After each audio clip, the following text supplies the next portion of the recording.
시간에 우리 하나님의 말씀은 호세아 14장 1절로부터 8절까지 말씀입니다. 구약의 1268년 호세아 14장 1절부터 8절까지 말씀, 제가 한 절 읽고 여러분들이 한 절 읽고 교독하도록 하겠습니다. 이스라엘아, 네 하나님 여호와께로 돌아오라. 네가 불의함으로 말미암아 엎드려 졌느니라. 너는 말씀을 가지고 여호와께로 돌아와서 내게 모든 불의를 제어하시고 선한 법을 베푸소서. 우리가 숫송아지를 대신하여 입술에 열매를 주게 드리리. 우리가 아수르의 구원을 의지하지 아니하며 말을 타지 아니하며 다시는 우리의 손으로 만든 것을 향하여 너희는 우리의 신이라 하지 아니하오리니 이는 고아가 주로 말미암아 긍휼을 얻음이니이다 할지니라. 내가 그들의 반역을 고치고 기쁘게 그들을 사랑하리니 나의 진노가 그에게서 떠났음이니라. 내가 이스라엘에게 이슬과 같으리니 그가 백합화 같이 피겠고 레바논 백합목 같이 뿌리가 바뀔 것이다. 그의 가지는 퍼지며 그의 아름다움은 감람나무와 같고 그의 향기는 레바논 백합목 같으리니 그 그늘 아래에 거주하는 자가 돌아올지라. 그들은 곡식같이 풍성할 것이며 포도나무같이 꽃이 필 것이며 그 향기는 레바논의 포도주 같이 되리라. 에브라임의 말이 내가 다시 우상과 무슨 상관이 있으리요 할지 내가 그를 돌아보아 대답하기를 나는 푸른 장나무 같으니 네가 나로 말미암아 열매를 거두리라 하리라. 잠시 기도하겠습니다. 하나님 아버지, 수천 년 전에 하나님께서 호세아 선지자를 통해서 하셨던 이 말씀이 오늘 2024년도를 새로 시작하는 저희들에게 동일하게 필요해서 하나님께서 이 말씀을 성경에 기록한 줄로 믿습니다. 오늘 이 말씀이 우리 교회에 주시는 하나님의 말씀이요 나에게 주시는 하나님의 말씀으로 받아 금년 한 해를 하나님 안에서 열매 맺는 그런 아름다운 그런 한 해가 될 수 있도록 하나님 은혜를 베풀어 주시옵소서. 예수님 이름으로 기도합니다. 아멘. 예수 믿는 사람이라면 누구든지 한 해를 시작하면서 금년 한 해는 내가 정말 하나님의 은혜 안에서 행복하게 신앙생활하고 싶다 하는 그런 소원을 가지고 한 해를 시작할 것입니다. 우리가 자주자주 하나님의 은혜를 받았다 하는 말을 이렇게 자주 쓰는데 이 말은 다른 의미가 아니라 우리가 이해할 수 없는 하나님의 사랑을 우리가 입었다 이런 뜻입니다. 하나님의 사랑을 우리가 입었다. 이것이 우리가 하나님의 은혜를 받았다 그런 뜻입니다.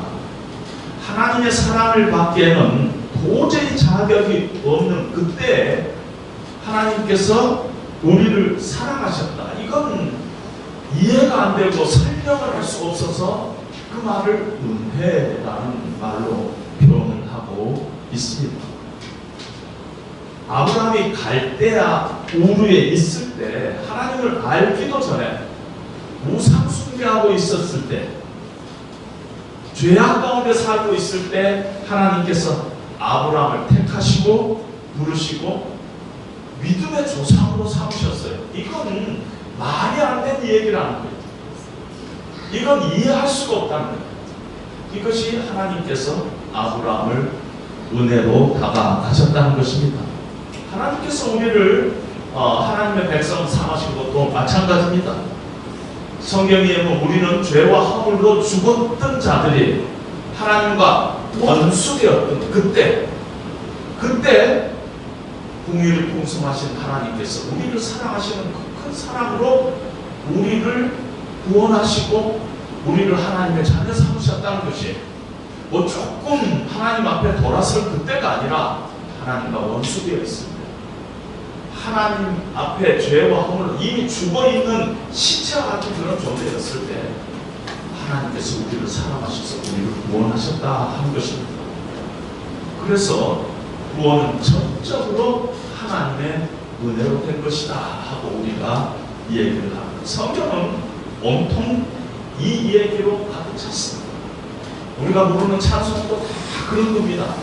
하나님의 은혜로 있을 데 없는 자 왜 구속하여 주는지 난 알 수 없도다. 다 그 얘기입니다. 은혜로다. 주의 은혜. 한량없는 주의 은혜. 은혜로다. 주의 은혜. 은혜를 막 찬송하는 그 이유가 뭐 설명을 할 수가 없어요. 하나님의 그 사랑. 하나님께서 왜 그런 사랑을 우리에게 베푸셨는가? 설명할 수 없어서 그것이 하나님의 은혜다. 이렇게 우리가 얘기를 합니다. 따라서 은혜는 크리스찬이 크리스찬 되는 근거예요. 우리가 크리스찬 됐다 하는 것은 우리가 하나님 앞에 은혜를 받았다. 은혜가 없이 크리스찬 될 수 있는 방법은 아무도 없어요. 얼마나 그것이 밀접한 관계를 갖고 있는지. 은혜는 히브리 말로 헤세드예요. 그런데 성도는 히브리 말로 헤시드예요. 헤세드하고 헤시드의 차이. 똑같다는 얘기예요. 하나님의 은혜를 받은 자들이 바로 하나님을 믿는 자들이다. 이렇게 얘기를 할 수가 있습니다.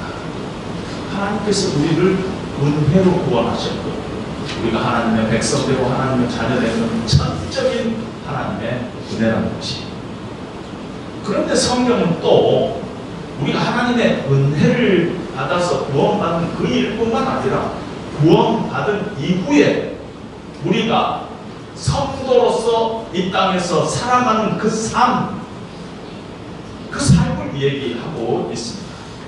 그런데 성경은 구원받은 하나님의 백성이 이 땅에서 살아가는데 단 한 가지 꼭 필요한 것이 있다면 그것 또한 은혜라 하고 얘기합니다. 그래서 제가 아는 유명한 참 설교가요, 신학자인 브라이언 채플은 그 책을 한 권을 썼는데 그 책의 제목이 Holiness by Grace. 성화 자체가 우리가 하나님 앞에 거룩한 백성이 되는 그 자체가 하나님의 은혜로 될 수밖에 없다 하는 것을 얘기를 하고 있습니다. 따라서 목사가 이 세상에서 살면서 목사로서의 일을, 그 직무를, 소명을 잘 감당하기 위해서는 은혜가 필요하다는 것입니다. 여러분, 목사들 간에 하는 얘기인데 목사에게 가장 저주가 되는 말이 뭔지 아세요? 은혜 없이 목회하라. 이 가장 큰 저주. 은혜 없이 목회하라. 은혜 없으면 할 수 없는 건데 은혜 없이 목회하라. 그 말은 죽어라. 저주 중에 저주라. 이렇게 얘기를 합니다. 근데 목사뿐만 아니라 모든 크리스찬들도 예수 믿고 난 다음에 죽을 때까지 하나님의 은혜가 없으면 신앙생활 할 수 없어요. 그래서 만약에 여러분들에게 가장 큰 저주가 뭐냐면 은혜 없이 신앙생활 하라예요.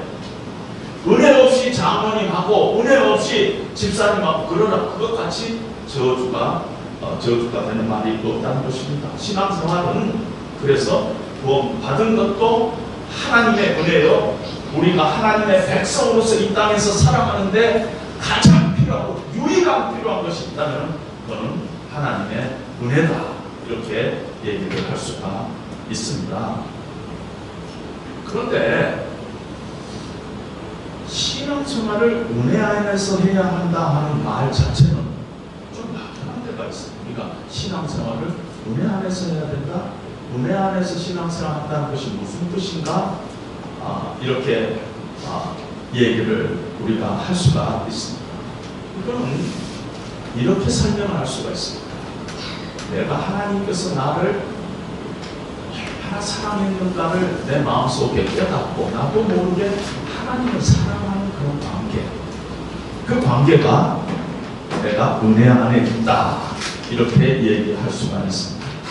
하나님은 우리를 사랑하고 또한 우리도 하나님을 사랑하고 그 사랑의 관계가, 그걸 하나님과의 인격적인 관계가 있다, 이런 말로 표현을 하고, 영어로는 personal relationship을 갖고 있다, 이렇게 표현하고, 하나님과의 사랑의 관계, 하나님의 은혜 안에 있다, 이런 표현을 합니다. 여러분, 사랑도요, 서로 사랑을 하게 되면은 어때요? 상대방이 슬픈 일 있으면은 사랑하는 사람은 나도 슬퍼져. 상대방이 기쁜 일이 있으면은 나도 기뻐져. 늘 그 사람의 마음을 쫓아가요.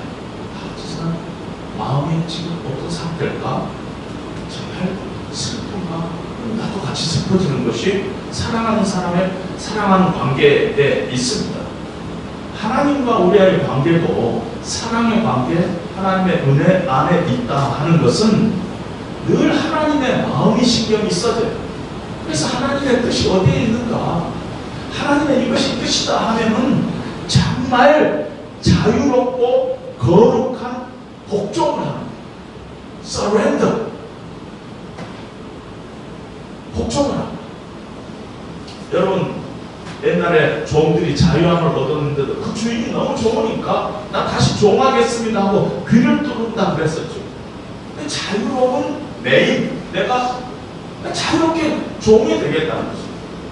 사도 바울은 늘 자기 편지에서 하나님의 종된 나 사도 바울, 자발적으로 또 기쁜 마음으로 거룩한 서렌더, 거룩한 복종을 하게 된다는 것입니다.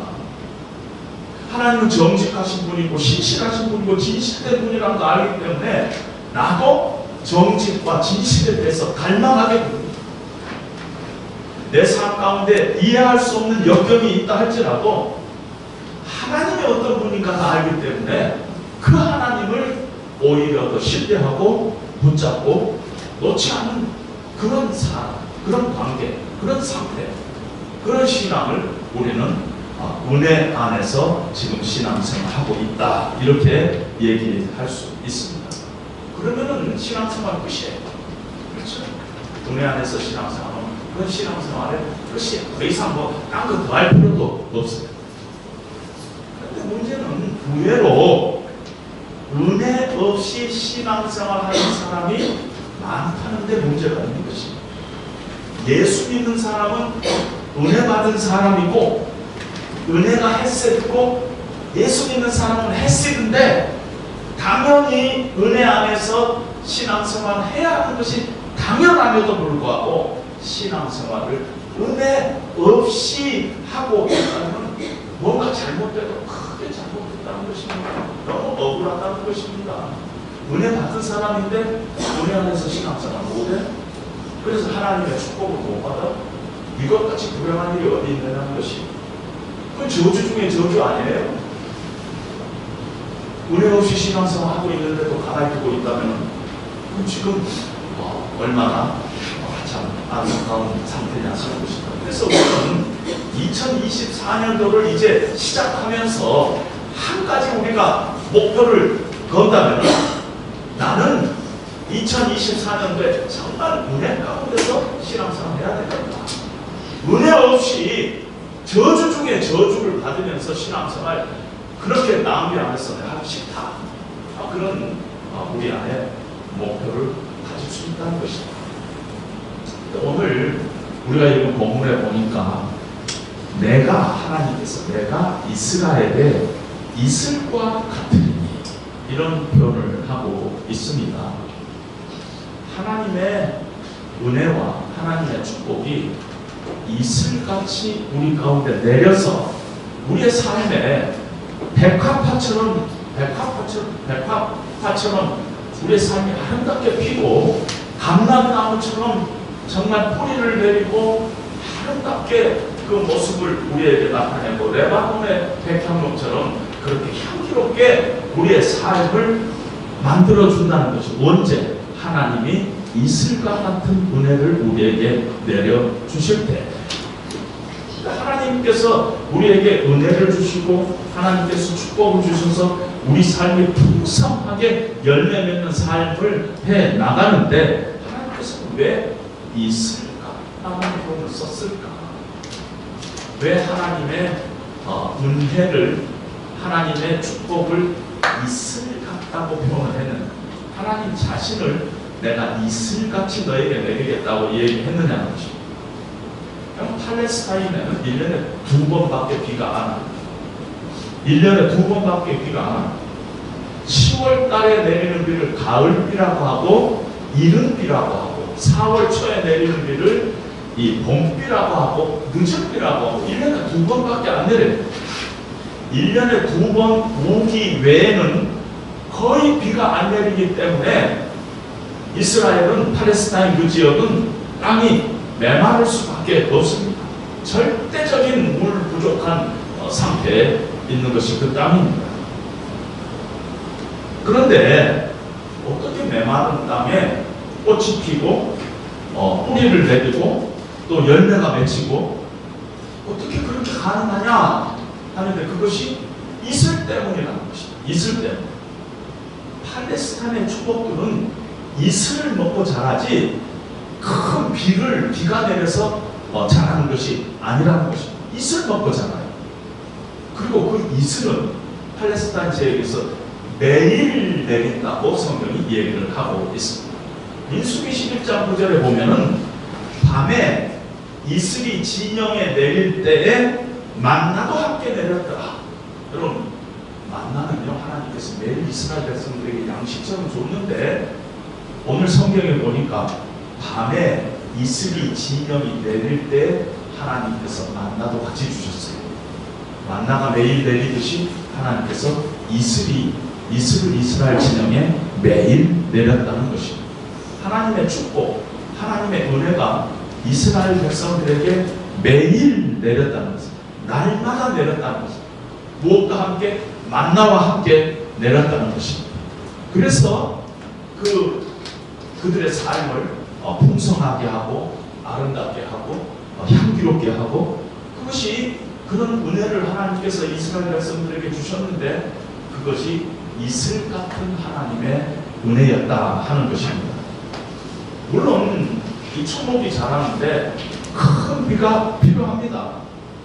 팔레스타인 땅에 1년에 2번 우기가 있었듯이 우리 인생 가운데도 그런 엄청난 은혜를 크게 받은 그런 때가 있을 수 있어요. 그리고 그걸 사모해야 합니다. 그것이 필요하기도 해요.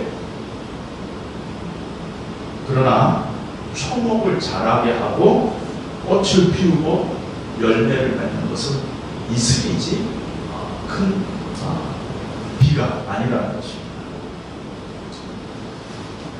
이스라엘 백성들이 매일매일 하늘로부터 내리는 신령한 양식 만나를 먹으면서도 그 하나님의 은혜로 바라보지 못했기 때문에 성경은 하나님께서 그들의 요구를 다 들려주었을지라도 그들의 영혼은 파리하게 하셨다.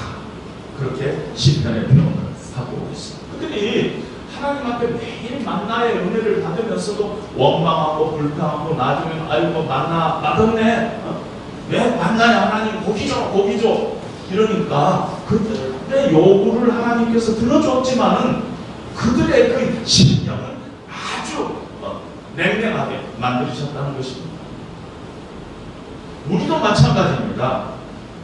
하나님의 은혜가 우리 안에 만나처럼 우리 가운데 날마다 내려지고 있는데, 만약에 우리가 그것을 깨닫지 못하고 있고 그것을 하찮은 것으로 여긴다면 우리 심령은 반드시 말라갈 거예요. 오스왈드 챔버스라는 그 주님은 나의 최고봉이라는 책을 썼는데 그 책이 아마 성경 다음으로 많이 읽혀진 책이라고 얘기할 정도로 유명한 책을 쓴 분인데, 그분이 어느 책에 이런 글을 썼습니다. 단조로운 일이야말로 성품을 평가하는 시금석이다. 위기를 견디기 위해서 우리에게 하나님의 은혜가 필요한 것이 아니다. 위기를 견디기 위해서는 인간의 본능과 자존심만으로도 충분하다. 우리는 긴장에 놀랄 정도로 잘 대처한다. 위기에 하나님의 은혜가 필요한 것이 아니라는 것이, 그때는 그냥 본능과 자존심으로도 막 해나갈 수 있다는 것이. 그러나 매일 일상의 생활 속에서 성도답게 사는 것, 제자로서 단조로운 일을 해내는 것, 예수님의 제자로서 평범하고 눈에 띄지 않고 인정받지 못한 존재로서 사는 데는 초자연적인 하나님의 은혜가 꼭 필요하다. 우리는 본능적으로 하나님을 위해 특별한 일을 해야 하는 것처럼 생각한다. 그러나 진짜 하나님의 은혜가 필요한 때는 특별한 때가 아니라 성실하게 하루하루 살아가야 할 때 하나님의 은혜가 더 필요하다. 이게 우선 최고한 말입니다. 공감하지 않아요?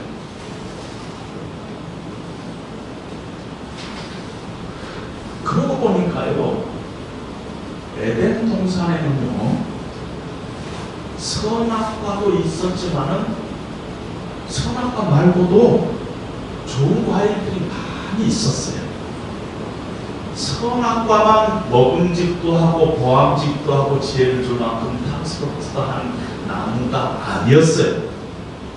창세기 2장 9절에 보면은 에덴 동산에 있는 모든 실과가 아름답고 또 먹기에 좋게 하나님께서 만드셨습니다.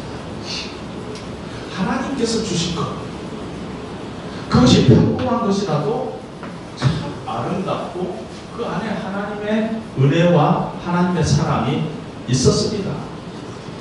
그런데 특별히 선악과만 먹음직하고 아름답게 보였어요. 그것이 죄의 시작입니다.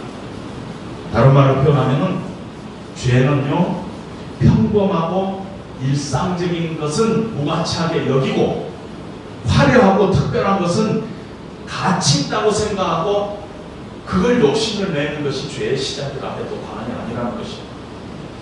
하나님께서 주시는 것은 다 아름답고 다 복된 것인데 내 눈에 보기에 저게 더 낫다고 생각하는데 나머지는 안 보이는 것이,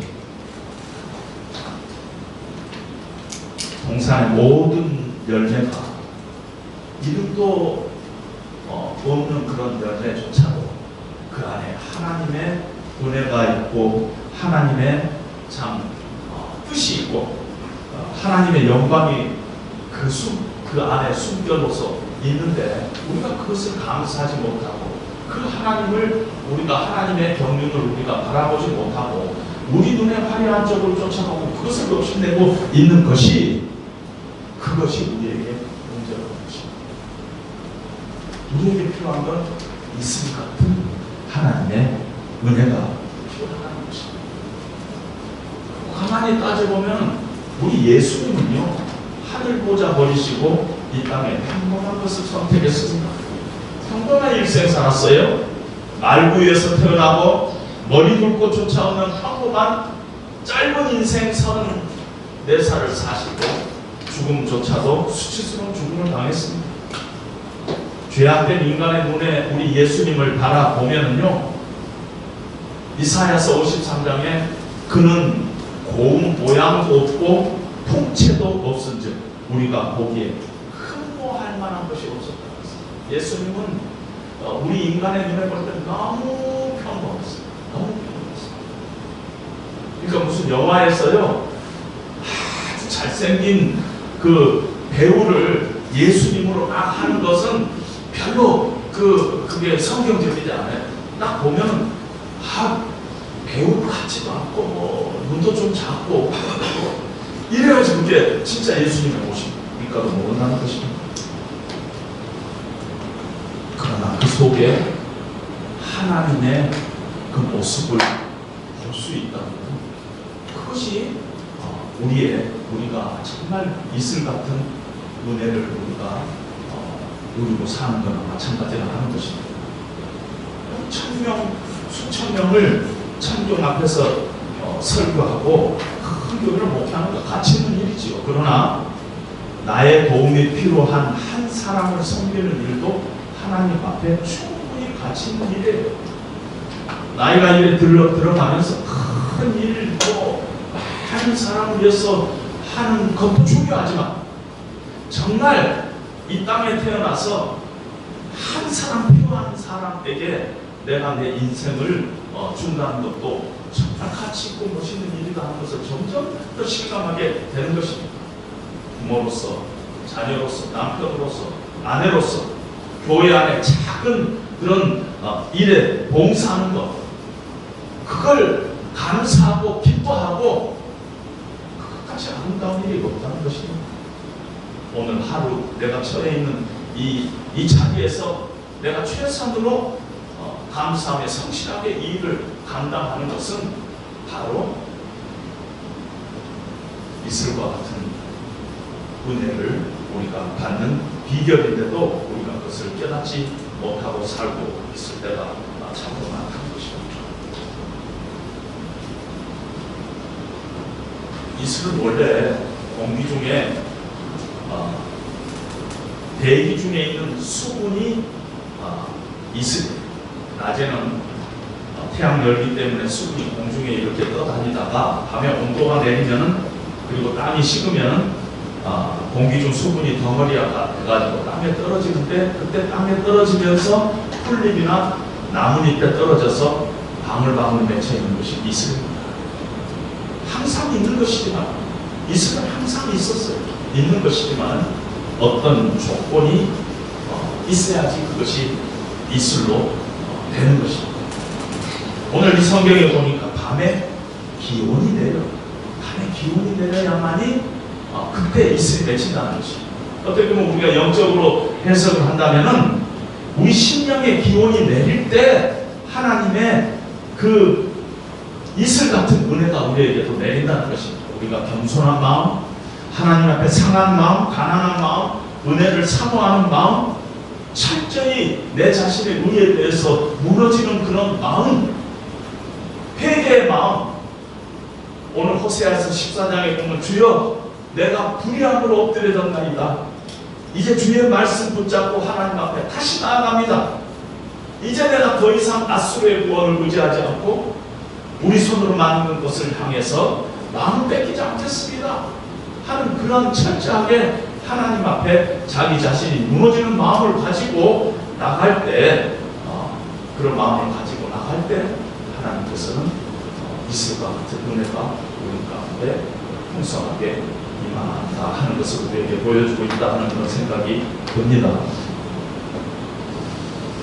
호세아와 같은 시대는 아니지만 시대적인 정황 비슷한 선지자 중에 예레미야 선지자가 있습니다. 암담한 시대 속에 살면서 하나님을 믿기 때문에 갖은 핍박을 당하고 수모를 당하고 부끄러움을 당했는데 그 기간이 무려 23년 동안의 기간인데 그 오랜 기간 동안에 자기에게 맡겨진 그런 소명을 열정적으로 감당하면서 살았어요. 예, 선지자가.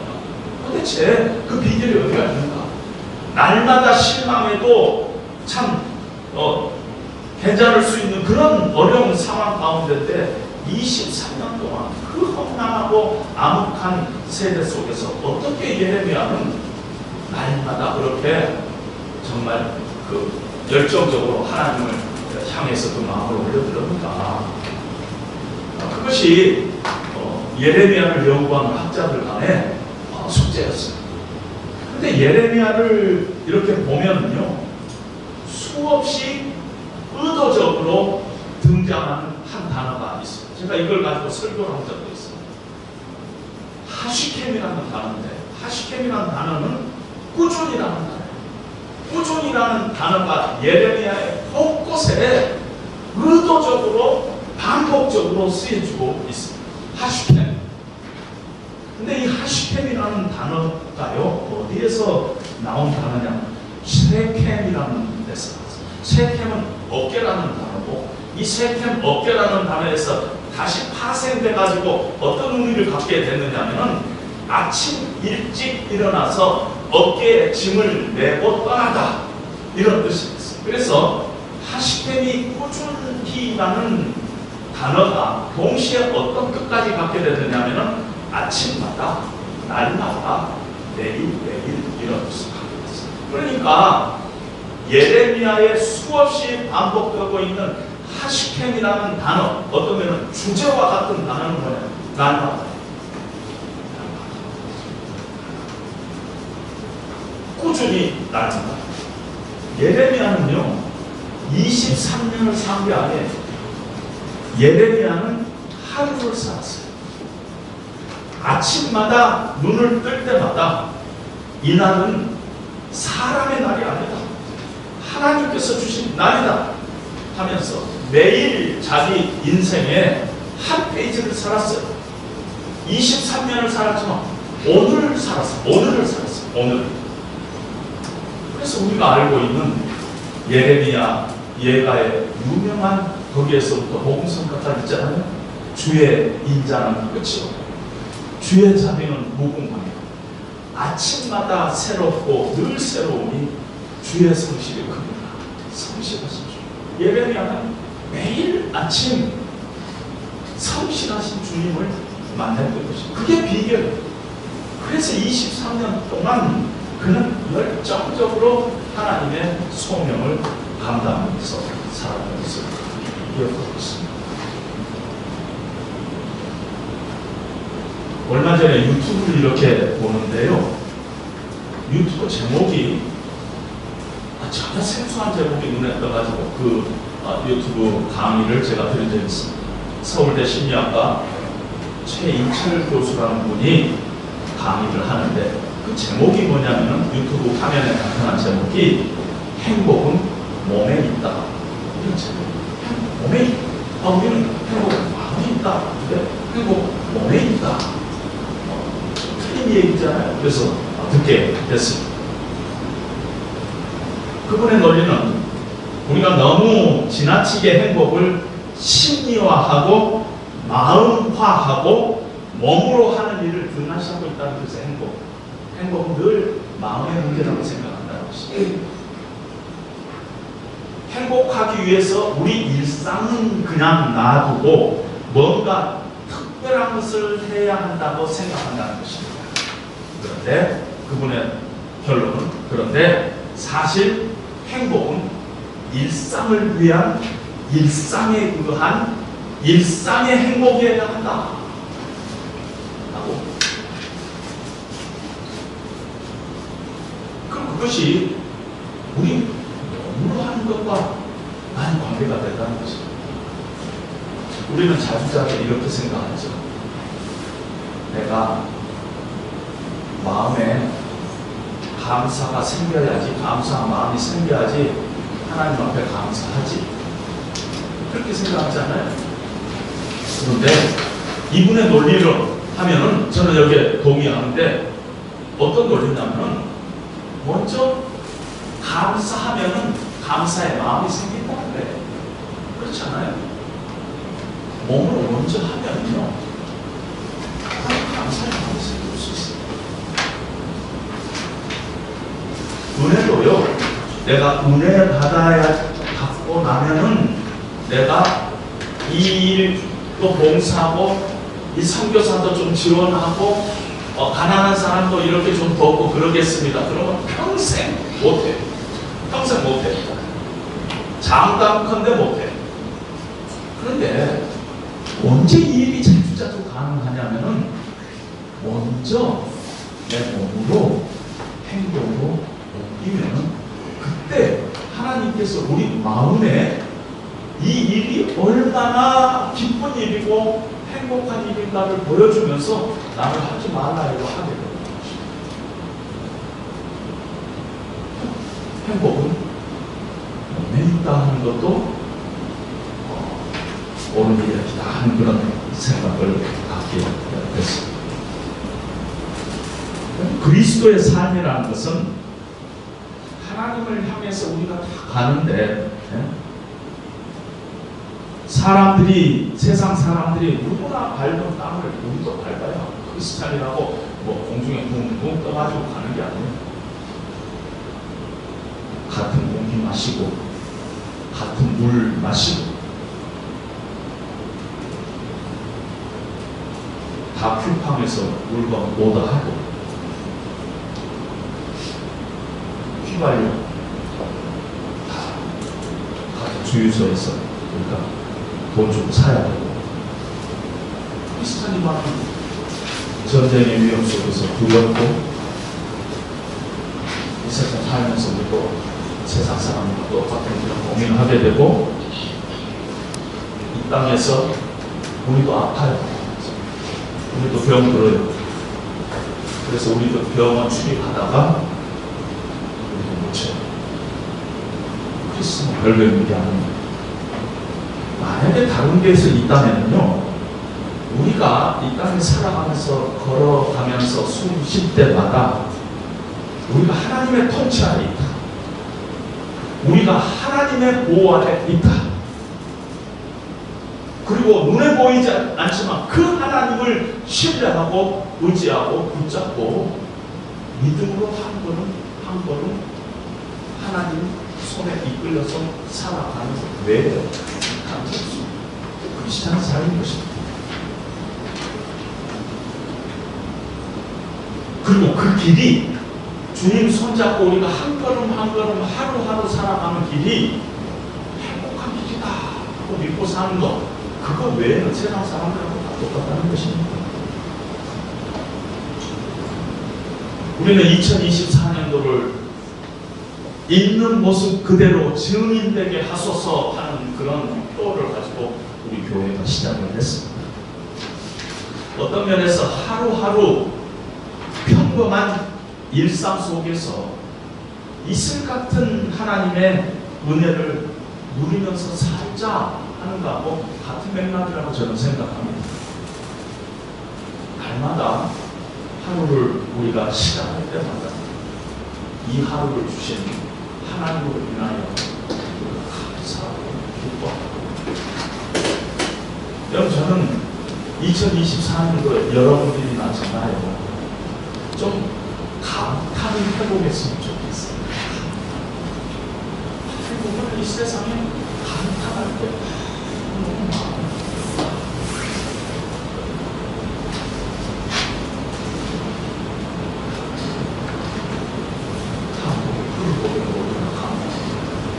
아침에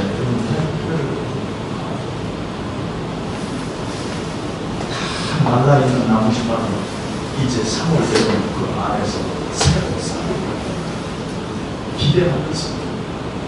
5월 되면 여기서 꽃이 필 것을 기대하고 있습니다. 상남한상 우리에게 주시는 그 하나님의 경륜을 우리가 바라보면서 아침마다 일어날 때마다 감탄하고 기뻐하고 감사하고 우리가 하는 것, 그것이 얼마나 우리가 회복해야 될 우리의 영성인가 하는 그런 생각을 하게 됩니다. 그런 결단과 충격과 믿음, 2024년에 특별히 이슬 같은 하나님의 은혜를 결단하면서 하루하루를 주님께 살아가는 저와 여러분들이 되시기를 주님의 이름으로 다시 한번 부탁드립니다. 하나님 아버지 감사합니다. 우리가 눈을 떠서 믿음으로 이 상남한상을 바라보면 온통 하나님의 손길을 우리가 느낄 수 있고, 모든 것이 경탄과 감사도 하나님 앞에 올려드릴 수밖에 없는 그런 삶인데, 우리가 그 일상 속에서 하나님께서 우리에게 주시는 그 아름다움을 우리가 찬양하지 못하고 감사하지 못하고 당연한 것으로 여기고 살기에 우리 마음이 은혜로 충만하지 못한 줄로 합니다. 2024년도 하나님 앞에 하나님이 창조하신 이 꿈을 바라보면서 하나님으로 인해서 우리의 심령이 다시 한번 감탄하는 심령으로 살아가기를 원합니다. 예레미야 선지자처럼 하루하루 날마다 꾸준히 하나님의 그 성실하심과 안개하심을 바라보고 살다가 보니까 23년 동안을 그렇게 아름다운 인생을 하나님 앞에 열정적으로 드렸던 것 같이 우리 인생도 하루하루 살기를 원합니다. 오늘을 살기를 원합니다. 이날은 그냥 하루가 아니라 하나님께서 주신 하루다 하는 그런 마음으로 하루를 시작하는 저희들 되게 하여 주시옵소서. 예수님 이름으로 기도합니다. 아멘.